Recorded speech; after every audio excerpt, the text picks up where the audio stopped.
No, la verdad es que ya lo han dicho todo, porque eh, Gabriel ha hecho el pensamiento de Hernández y Leticia pues ha hecho una cosa muy bonita de interpretación, además justamente con la imagen, y ha tratado de hermanar lo que era efectivamente el pincel de Zabaleta con la poesía de, de Miguel Hernández.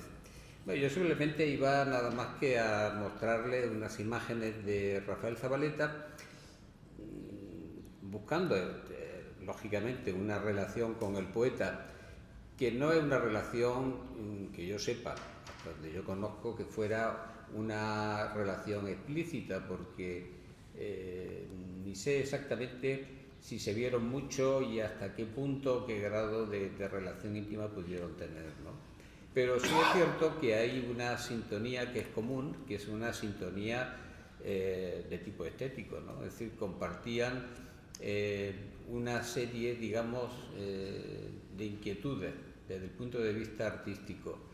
Y resumiéndolo mucho, yo diría que la clave efectivamente, también se ha dicho, es el surrealismo, ¿no?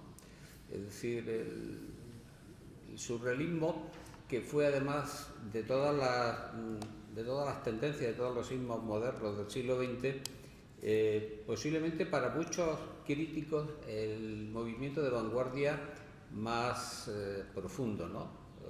O si quieren más vanguardista. Y dentro de eso se reconoció que en España, o que los españoles eran los que quizás mejor podían representar ese concepto del surrealismo, ¿no?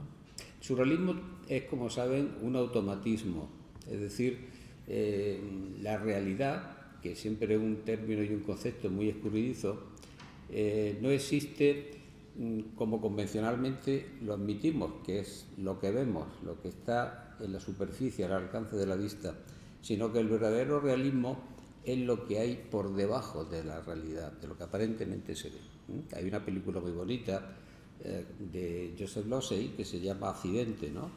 Y hay esa escena en la que un filósofo que invita un picnic, invita en un fin de semana a su alumna, que es una joven que ha ido a hacer la tesis doctoral con él, y él se ha enamorado de la muchacha. Y entonces le invita, pero junto con el novio, ya tiene un novio, y va también un escritor. Y estando allí en el campo, el muchacho o ella no se le ocurre otra cosa que decirle al escritor que qué hay que hacer para ser un escritor. Y el escritor le dice, pues escribir sobre lo que hay, lo que se ve. Y entonces dice, ¿tú qué ves?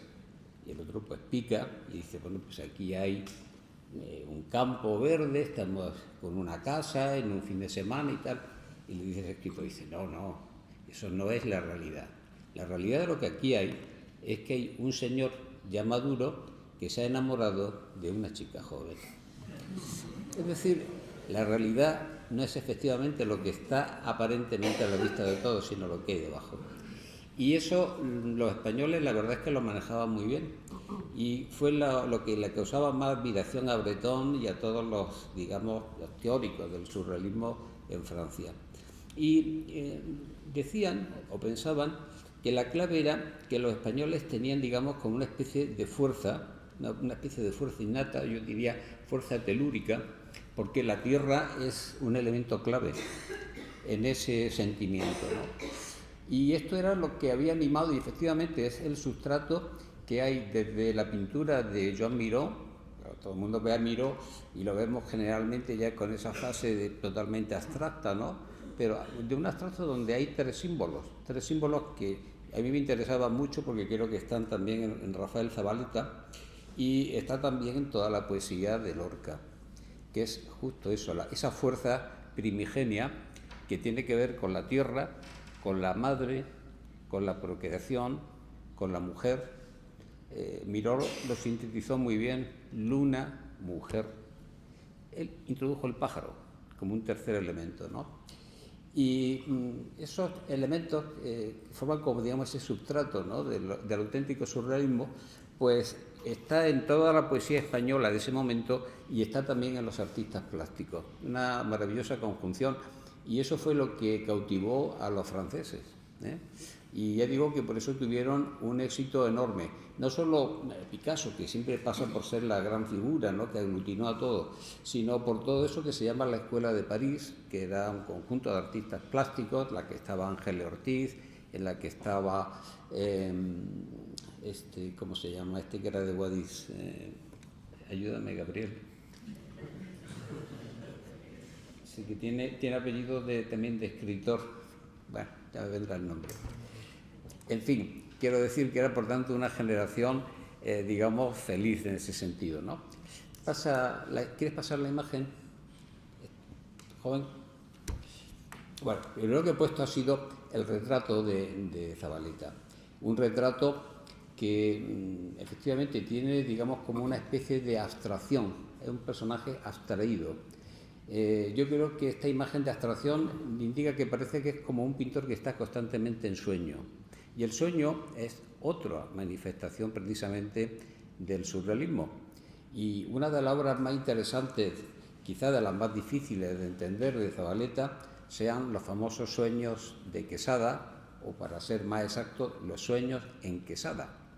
El mundo, un mundo inmenso, soñado desde Quesada, ¿no? Y yo creo que esa cara que tiene es la cara de un soñador, ¿no?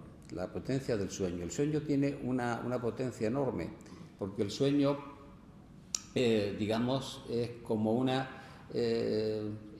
visión, o para ser más exacto, sería como una visión de algo que no es, pero que puede ser. Esto los clásicos lo distinguían muy bien, porque los clásicos distinguían entre el sueño y los sueños. Y los sueños es precisamente la parte visionaria, ¿eh? El arte religioso lo maneja muy bien, ¿no? Ese niño Jesús que muchos ven en los cuadros, que está con su madre, que parece que lo está tapando porque se va a dormir y tal, pero ese niño no duerme. Ese niño lo que está es soñando su muerte, ¿eh? Tiene los sueños, es lo visionario. Y es algo de todo eso yo veo, entonces siempre mi juicio, digamos, como, si quieren ustedes, como crítico, ¿no? Pasa a la siguiente. Hasta en la fotografía, este retrato fotográfico que él se hace, mantiene siempre esa expresión, ¿no? Esa expresión un poco ida de eso que entendemos por realidad.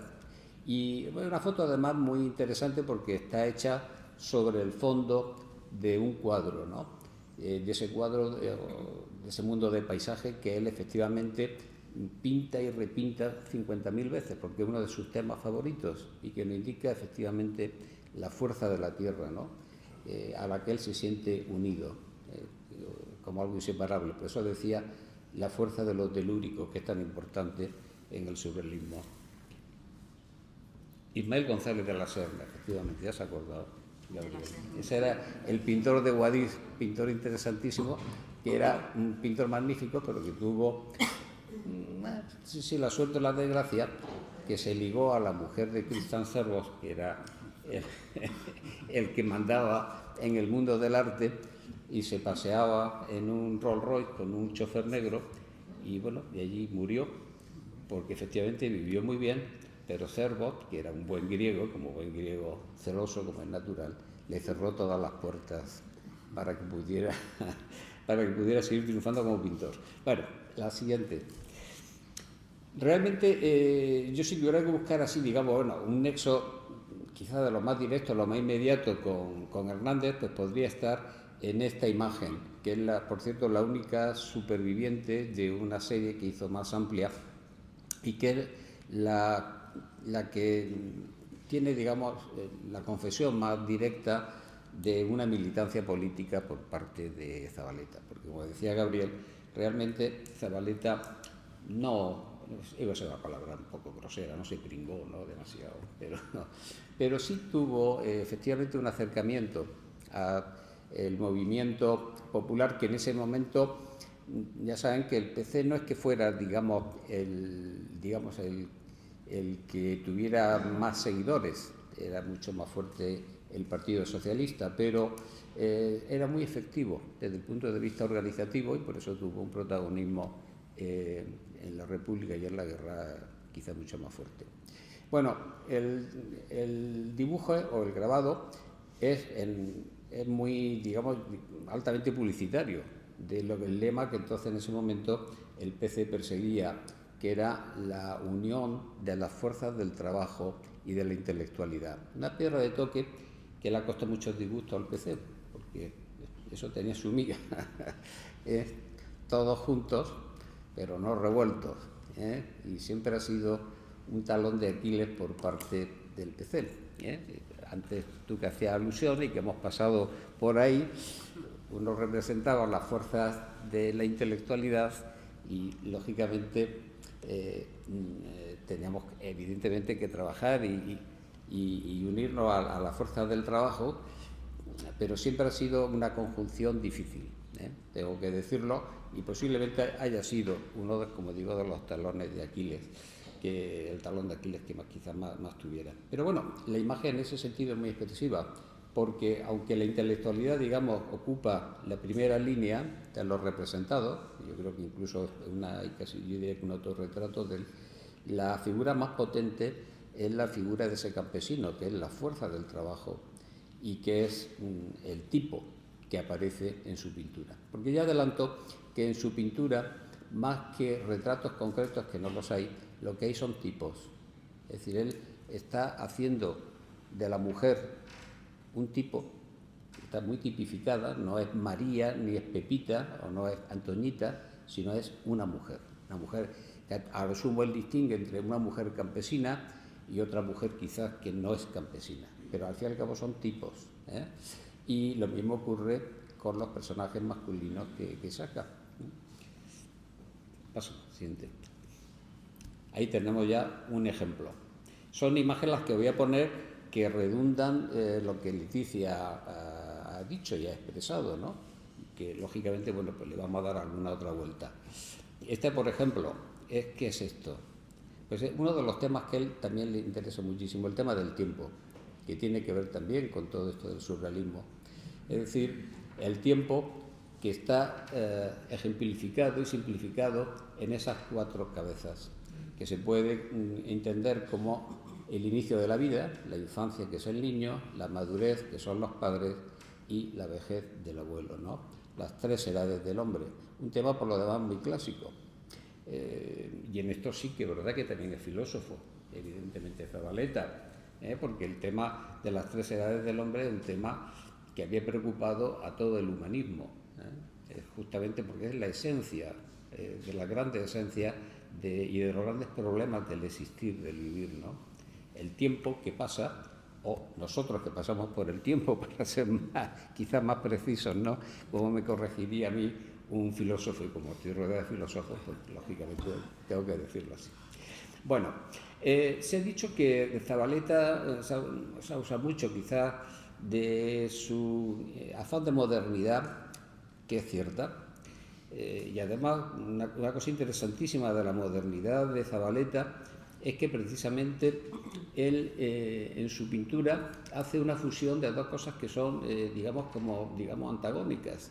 Por un lado, ese mundo rural, que era un mundo, evidentemente, a la quesada de los años 20 y de los años 30, muy, muy atrasada, que vivía realmente como si fuera en otra época histórica, y luego, por otro lado, su interés de esos trazos, de esas simplificaciones.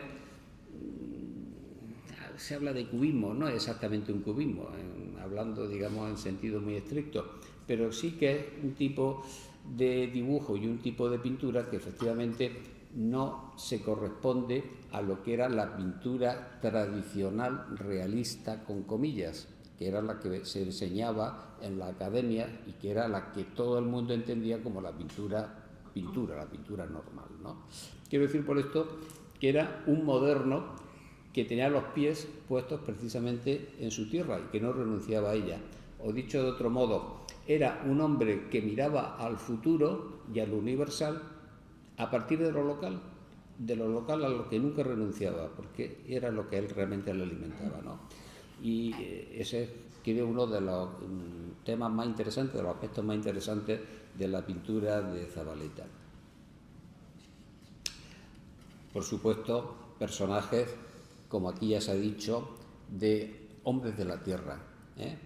Es hombres de la tierra, esto sería ya, diríamos, el producto, ¿no? La madurez a la que Leticia nos hablaba y que está expresada en estos personajes tan fuertes, tan robustos. Fíjense cómo deforma la figura. Esas deformaciones de la figura son, evidentemente, tienen un valor simbólico. Esos pies tan grandes, pies que además siempre tocan la tierra, lo cual no deja de ser otro tema clásico, porque era como aquel personaje mitológico, que también me parece que se me ha olvidado el nombre, a ver si me lo recuerda, Gabriel, aquel que no podía separar los pies de la tierra, porque si los separaba moría, ¿no? Es uno de los héroes, ¿quién me acuerdo ahora cómo se llama?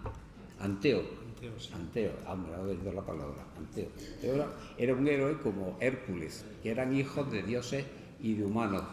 Y el problema era inmortal relativamente, pero si separaba los pies de la tierra dejaba de ser mortal. Es un mito precioso y tiene mucho que ver con esto que estamos hablando. Estos son anteos, es decir, estos quesadeños realmente podríamos considerarlos como anteos. Y no es casual, ni mucho menos, precisamente ese detalle, ¿no?, de esa deformación del cuerpo y esa exageración del tema del piel. Y totalmente pegado a la tierra, porque es un producto de la misma tierra. Ahí hay una simbiosis perfecta, ¿no?, entre la tierra que produce y ellos mismos como productores. Pasa a la siguiente. De nuevo, el tema de la fusión aquí del paso del tiempo, a través del envejecimiento de los personajes. Los de la parte central serían como los hijos de los dos que hay delante, son dos generaciones, en torno al tema por excelencia de la producción, que es la trilla. La escena es el tema de la recolección, y un paisaje muy interesante, un paisaje muy concreto, es Purullena, el pueblo de las cuevas, troglodita. Él, claro, conocía muy bien Guadix por las circunstancias históricas que contó Gabriel, que estuvo allí precisamente a salvaguarda del patrimonio histórico. Pero curioso, porque ese paisaje yo creo que rápidamente le pondríamos el adjetivo de paisaje lunar, porque realmente tiene algo de lunar, algo de paisaje que no es, digamos, lo convencional de la geografía que conocemos. Y ahí está la luna siempre, esa que está ahí flotando en toda su pintura. Pasa a la siguiente. Más imágenes sobre el tema del paso del tiempo, ese contraste entre la juventud y la vejez, también la madurez y la decadencia. El cuerpo de ella es un cuerpo pletórico. Yo creo que uno de los temas claves en Zavaleta es la pintura de la mujer, ¿no? Él pinta mujeres robustas, mujeres fértiles, de amplias caderas, de senos, son auténticas metáforas. Y yo cuando ponía esa imagen tan bonita de la madre que amamantaba al niño, ¿no?, esa es la fecundidad, pero fíjense que eso es también la generosidad y la caridad. La caridad siempre se representó como una mujer con más de uno y con más de dos pegado a las tetas, porque es justo el acto, es un acto supremo. Es la crianza, pero la crianza es un acto de suma generosidad, por eso era sinónimo de amor. Y siempre el clasicismo, el humanismo, ha representado el amor a través de la lactancia, ¿no?, sería el hecho. Lo mismo que esa imagen tan bonita que ha puesto, que está ella con el niño desnudo, presentándolo. Eso es otro tema que viene del mundo clásico. Y el Renacimiento lo pintaba muy bien. Y es curioso porque yo he visto una fotografía de Quesada, todavía del siglo XX, en el que está la mujer con el niño absolutamente en pelotas. Y me recordó que yo tengo una foto cuando yo nací que estoy en pelotas. ¿Y sabes por qué es? Porque era una ostentatio, hablando en latín. La ostentatio sexual era para mostrar que la criatura, en este caso era un macho y que prometía. Y esto era un ritual que se mantenía en todas las sociedades rurales, y eso lo expresa muy bien. Bueno, pasa a la siguiente. Decía que la mujer es que es un tema fundamental. He hecho aquí un pequeño mosaico de dos mujeres que representan esa juventud, esa fecundidad, y luego la del centro, esa mujer que ya es una mujer mayor, pero que condensa en cambio, pues está hecha con un amor enorme, porque es la famosa la tía Pepa, ¿no? Una mujer que se crió con Zabaleta, que tuvo una vida muy desgraciada, que no es cuestión ya de contarla porque vamos muy mal de tiempo, ¿no? Pero que es una historia digna de una novela, lo de esta mujer, ¿no? La desgracia total y absoluta, y refleja en su cara, pues eso, todavía el pozo del tiempo también, y el cariño que se tiene ya justamente hacia nuestras madres y nuestras abuelas, ¿no? Que es también, digamos, como un depósito precisamente de todo eso que han hecho. Y las abuelas despiertan una ternura y un cariño enorme, ¿no?, en todos nosotros, por toda esa tradición que decía. Pasa a la siguiente. Otra vuelta de tuerca, y también me interesa mucho. Como Zabaleta era un hombre efectivamente muy inquieto y muy puesto al día de todo, en su viaje a París, porque esto hay que entenderlo, este es un señor que se pasaba la mitad del año tomando la copilla y el café allí en el casino, que tenía su pájaro de perdiz y echaba el puesto, es decir, nombre de pueblo de quesada y quesada, pero cuando llegaba la primavera o el verano, cogía las maletas y se iba a Madrid o a París. Ese contraste entre lo local y lo universal. Y entonces él estaba muy al tanto de todo lo que pasaba. Y él ya cuando hace esos viajes a París, pues hay un momento en el que precisamente Picasso y gran parte de la vanguardia estaba de vuelta, la única que estaba todavía muy en pie era el surrealismo, y ya había predicado el mismo Picasso lo de la vuelta al orden, que era un retorno a la figuración, y a esta figuración, no una figuración realista, normal, con comillas, sino una figuración también que es simbólica, ¿no?, de figuras muy potentes, de figuras como estas señoras, que son realmente como dos grandes estatuas que representan o simbolizan todo ese pasado clásico. Yo diría que todo ese mediterranismo también, ¿no?, porque es un tipo de mujer que enlaza muy bien con la imagen de la mujer mediterránea. A mí me recuerda mucho también la poesía y la escritura de Eugenio d'Ors, la bien plantada, ¿no?, la bien plantada. Algo de eso tienen estas mujeres, que son como estatuas sólidas. Pasa a la siguiente. Más imágenes, la mujer y el sexo. De esto se ha hablado mucho en Zabaleta, como no se casó, pero yo creo que era un hombre que por supuesto amó, que deseó, en el sentido sexual absoluto, y yo creo que le obsesionaba también mucho, ¿no? El tema de la modelo, que es un tema que también es muy recurrente en toda la pintura moderna, y Zabaleta lo tuvo siempre muy presente.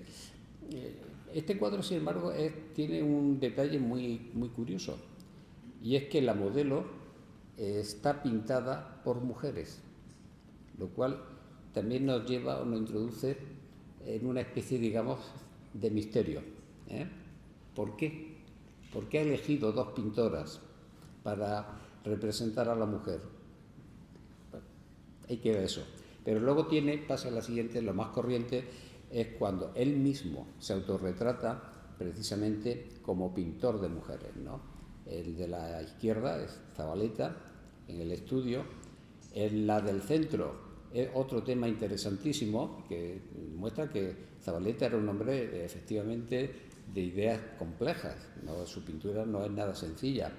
La modelo está ahí sola, no hay pintor que la pinte, pero sí hay pintor retratado, que es él, que está al fondo en el cuadro, ¿no? Un juego interesantísimo del cuadro dentro del cuadro. Y finalmente el de la derecha, el del pintor, que es la vejez, ya maduro, pero que todavía añora, aunque sea con la vista, el tema del cuerpo de la mujer. Bueno, pasamos a la siguiente. Y una imagen que creo que es de las más interesantes de de Zavaleta, y la que quizás sintetiza muy bien también todo ese mundo del surrealismo, ¿no? La noche de verano, la potencia de la luna, porque la luna es, decía antes, que es un símbolo femenino y enormemente interesante, ¿eh? Porque ya saben que la luna rige el ciclo de la mujer, que es tanto como decir que rige el ciclo de la vida. De hecho, como saben, en el mundo del Islam los meses tienen 28 días, porque no se ajustan al calendario gregoriano, que es artificial, sino que siguen el ritmo natural, que son ciclos más cortos. Y por eso no es casual que esta escena, que es una escena evidentemente fuerte, tan fuerte que creo que está prohibida, creo que hubo un tiempo que fue censurada, me parece que no se podía ver, Tú lo sabrás mejor, ¿no, Rosa? Que tuvo eso, y porque además es sátiro, donde él hace ya ahí también otro tipo. Este es un tipo, ¿no? Este sería ese macho brutal, ¿no? Pero bueno, el amor entendido como una fuerza de deseo inevitable. Y bueno, los cuerpos sí los somete a esa deformación de líneas, que ya digo que no es exactamente cubismo, pero bueno, que podía parecer. Pero me parece casi más interesante el marco en el que se desarrolla, ese fondo de paisaje donde todos los colores son absolutamente arbitrarios. El cielo es verde, las montañas son azules, las casas son azules, y una luna no menos misteriosa, la luna llena, que rige esto, ¿no? Sí, parte de ahí, claro, donde el color es un puro símbolo. El paisaje, que ya he hecho también alusión a él, y que es, por tanto, como ese elemento absolutamente inseparable del hombre, ¿no? Lo telúrico. Pasa a la siguiente. Paisaje que él combina no solo lo que es paisaje natural, pero también el paisaje urbano, el paisaje del pueblo, porque efectivamente los paisajes, yo creo que los amamos y los queremos por una razón, no por la belleza, digamos, intrínseca que tenga el paisaje. Yo creo que todos los paisajes en principio son bellos, pero lo que nos lleva a amar un paisaje determinado es siempre la vivencia. Es decir, lo que nosotros pisamos, lo que nosotros vivimos. Esto es lo que realmente hace que se establezca un lazo sentimental profundo entre el paisaje y el espectador. Es la vivencia, todo. ¿Por qué volvemos? Que más con el paso del tiempo, a la plaza a la que jugamos, al lugar donde nos criamos, porque es esa fuerza insensible que nos lleva otra vez de nuevo a lo que decía antes, el tirón de la tierra, tirón de lo telúrico, del origen. Y por eso una plaza, un paisaje urbano, puede perfectamente combinarse con un paisaje rural. Es tan paisaje, quiero decir, el paisaje urbano puede ser tan fuertemente sentimental, por supuesto, como lo es el paisaje natural. Y esto lo hace muy bien también Zavaleta, tomando a Quesada por esa condición de un pueblo rural, y lo combina muy bien. Hay otra imagen, me parece, es esta, ¿no? Que es como si fuera un dron. Se ha inventado una visión, no sé si está tomada desde una torre, pero creo que es inventado, creo que es una visión aérea totalmente de su invención. Ha abatido el plano para que se vea así, digamos, y de esta manera, con el abatimiento del plano, permite meter todo el fondo de la montaña dentro del pueblo prácticamente, porque hay nada más que un diafragma, hay unas casas que es como un pequeño diafragma que separa esos dos mundos.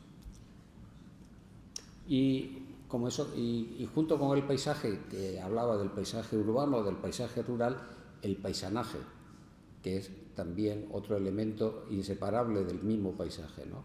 Y esto pues también le interesa mucho a Zavaleta y forma parte de ese mismo concepto de la tierra ampliada, ¿no? La tierra madre ampliada, el tema de la romería que aparece a la izquierda. Piensen, no me viene a mí ahora una imagen poética de Hernández, pero sí de Lorca. Lorca tiene poemas maravillosos dedicados precisamente a estas manifestaciones populares de la religiosidad, y ahí está, yo creo, justamente esta imagen plástica que se combina perfectamente, la de la izquierda, y la de la derecha, que es todavía si cabe más entrañable, la de las dos mujeres con la niña ante la Virgen de Tiscar, la patrona del pueblo. Y luego el más surrealista, el puramente surrealista y también quizás el más difícil intelectualmente, que es este Zabaleta de los sueños de Quesada, ¿no? Primero con esta imagen, que es muy sui generis, un homenaje al cubismo y al surrealismo, donde no hay muchos elementos estrictamente cubistas, sí lo hay más propios del surrealismo. Y las dos imágenes siguientes, que son realmente absolutamente complejísimas, desde lo que se representa hasta el título: el fantasma geómetra captador de haces de estridencia. Este mismo título, que es realmente son como imágenes también poéticas, que tiene que ver con lo de Perito en Luna, que son esas poesías que tiene Hernández, donde efectivamente cada verso es, digamos, como un enigma, porque y además no se corresponde con el siguiente, son como flashes sueltos. Y es curioso porque aquí también hay una especie de estridencia de flashes, ¿no? Con un homenaje, por cierto, al tema de la cámara fotográfica y del cine, que también a él le interesaba mucho. Y sobre todo para ir ese cielo nocturno con la luna, que ya hemos hablado de él. O este otro, el frenesí condicionado, en el que con 3 escenas simultáneas también de nuevo vuelve al tema del deseo, el amor y el deseo, que era un tema absolutamente obsesivo en él. ¿Qué va a ser la siguiente? O este otro, que es quizás ya el más trágico, No son dragones, no, porque aquí sí hay una referencia quizás más directa a los hechos que se vivían en ese momento, que era naturalmente ya el tema del final de la guerra española, pero el inicio de la guerra mundial, ¿no? Con una alusión. Yo creo que ahí sí toma incluso una imagen de Picasso, esos animales con ese grito desaforado, ¿no? Me recuerda el caballo exactamente del Guernica, ¿no? De Picasso. Y luego el signo ese de la cruz, que es bastante elusivo. Y ya terminando, pues de nuevo la intensidad de la noche, la luna y la tierra, esa tríada que tanto le interesa a él. Los cuadros que voy a poner ahora, todos tienen ese protagonismo, ¿no? El protagonismo de la noche y de la luna, y también del sueño. Fíjense, la imagen de la izquierda son unos durmientes. Esto parte de una imagen en principio muy concreta. Dormir en el campo era muy frecuente. La siega se dormía en la era. De hecho, creo que hay por ahí otro cuadro en ese sentido. O estos que dormían en pleno campo. Pero las imágenes de los durmientes son inquietantes, porque son, digamos, como espectros, no son personajes concretos. Y el de la derecha, pues es un interior que él utiliza mucho, pero donde también, como ya dice su nombre, los bodegones son como naturalezas muertas, porque son objetos que están ahí puestos uno al lado de otro, son objetos de la vida cotidiana, pero que representados siempre en la pintura de esa forma te resulta algo inquietante, porque están desprovistos de la vida, están ahí aislados, fósiles, ¿no? Pasa a la siguiente. Los durmientes de la era, ¿no? De nuevo, esos piezacos, ¿no? de estos personajes que tanto le interesan a él, y el nocturno, esa luz tan extraña y tan misteriosa que es la luz de los sueños. Y ya la última que pongo, pues el sueño también, o vamos, el mundo nocturno, precisamente en lo más alegre, lo más festivo, que son las fiestas populares. Pero son unas fiestas populares que están también un poco, digamos, inquietos, ¿no? Presenta un ambiente un tanto inquieto por esa luz irreal que se proyecta de una forma tan geométrica, ese geometrismo que a él le gustaban, que hacía en los años 50, sobre la plaza de su pueblo, una plaza que la pintó de todas maneras y de todas formas y durante todo el tiempo, porque era también como una especie de cordón umbilical, era el ombligo del pueblo y el ombligo de su propia vida. Nada más. Gracias.